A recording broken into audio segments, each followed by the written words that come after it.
विवेक जागृत होता है, बुद्धि जागृत, बुद्धि शुद्ध होती है, क्योंकि बिनु सत्संग विवेक न होई, राम कृपा बिना सुलभ न सोई। बिना सत्संग के बुद्धि पवित्र नहीं हो सकती, और बिना बुद्धि के पवित्र हुए ईश्वर का भजन नहीं हो पाता, ठाकुर नहीं मिल पाता। बिनु सत्संग विवेक न होई, राम कृपा बिना सुलभ न सोई। कोई भी कार्य हो, कोई भी आयोजन हो, भगवान की कृपा के बिना वो संपन्न नहीं होता है। निर्मल बुद्धि भगवान से मांगिए, प्रभु से प्रार्थना करो, रोज सुबह शाम बैठ करके यही प्रार्थना करो, हे प्रभु मुझे निर्मल बुद्धि देना, मेरी बुद्धि पवित्र कर देना। क्योंकि बुद्धि ही बुरा करती है और बुद्धि ही अच्छा करती है। ध्यान देना,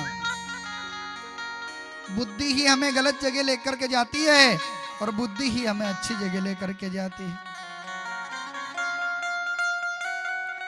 जब भीष्म पितामह मरणासन्न स्थिति पर पड़े थे, बाणों की सैया पर, ध्यान देना, उस समय पांडवों को लेकर के जब श्री कृष्ण गए भीष्म पितामह के पास, भीष्म पितामह ने कहा, गोविंद मुझे कई जन्मों की याद है, मैंने एक भी पाप कर्म नहीं किया, अपने जीवन में एक भी पाप नहीं किया केशव, लेकिन फिर भी मुझे ये बाणों की सैया मिली। क्यों मिली?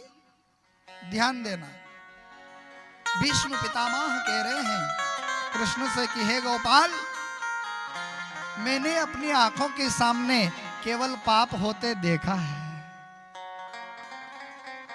और मैं दुशासन को रोक नहीं पाया।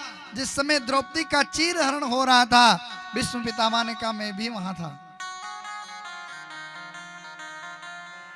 लेकिन मैं दुशासन को नहीं रोक पाया, उस दुष्ट को नहीं रोक पाया। हे केशव, इसीलिए मुझे बाणों की सैया मिली, नहीं तो एक भी पाप जीवन में नहीं किया।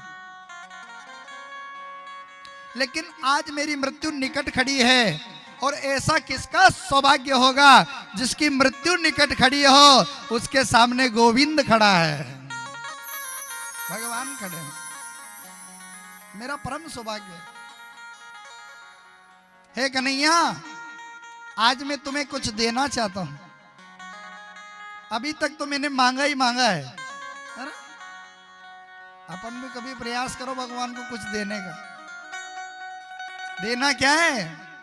भगवान नहीं कहते मुझे धन दो, भगवान नहीं कहते कि मुझे गाड़ी दान करो, भगवान नहीं कहते कि किसी वस्तु का दान करो।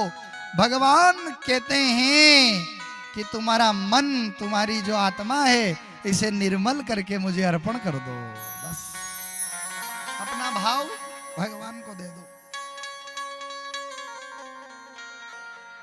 महाराज भीष्म पितामह ने कहा, ठाकुर मैं तुम्हें आज देना चाहता हूं, लेना नहीं चाहता हूं। अभी तक तो लिया है, लेकिन आज दे रहा हूं, स्वीकार करोगे? भगवान ने कहा, यार रकम कहाँ की है बताओ तो सही, अंतिम क्षण है और तुम तो जाने वाले हो, देकर क्या जाओगे? भीष्म पितामह ने कहा, प्रभु सुनो, मैं अपनी पुत्री का विवाह आपसे करना चाहता हूं। ओहो, बड़ी गजब की बात। भगवान ने कहा, क्यों रे पितामह भीष्म, क्यों फाके यार? ना तो कदी मांडो हो, ना कोई छोरा छोरी का लफड़ा। भीष्म पितामह ब्रह्मचारी थे, ध्यान देना, भीष्म पितामह ब्रह्मचारी थे। ब्रह्मचारी जी ने कहा, मैं अपनी पुत्री का विवाह करूंगा। कन्हैया ने कहा, यह बात जमने वाली नहीं है। भीष्म पितामह ने कहा, यही तो बात है केशव, मेरी पुत्री का नाम तो सुन लो। मेरी पुत्री जो है ना, उस पुत्री का नाम है मति। मति मतलब बुद्धि। मेरी पुत्री जो है ना बुद्धि, उसका विवाह मैं आपसे करना चाहता हूं। क्यों भाई?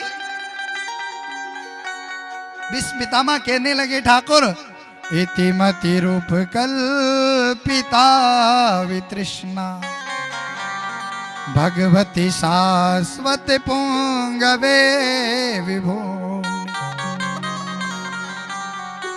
इति मति रूप कल्पिता वितृष्णा। अरे ठाकुर जी, ये जो मति है ना, ये बुद्धि, इसमें तृष्णा भरी हुई है, तृष्णा। तृष्णा ना जाए मन से, कृष्णा न आए मन में। तृष्णा न जाए मन से और कृष्णा न आए मन में। करूं मैं जतन हजार,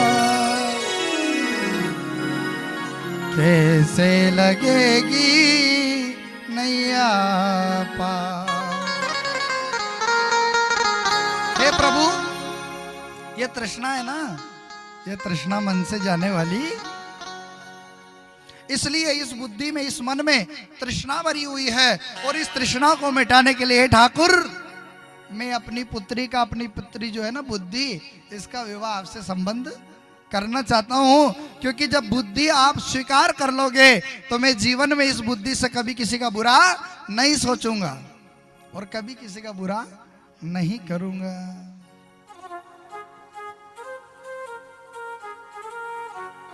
ओ प्रभु जी, कैसे लगेगी नैया पार। प्रभु जी, कैसे लगेगी नैया पार। तृष्णा न जाए मन से, तृष्णा न आए मन में। तृष्णा न जाए मन में, तृष्णा न जाए मन में। जतन करो मैं हजार, कैसे लगेगी नैया पार। मेरे राम जी, कैसे लगेगी नैया पार।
तृष्णा न आए मन में।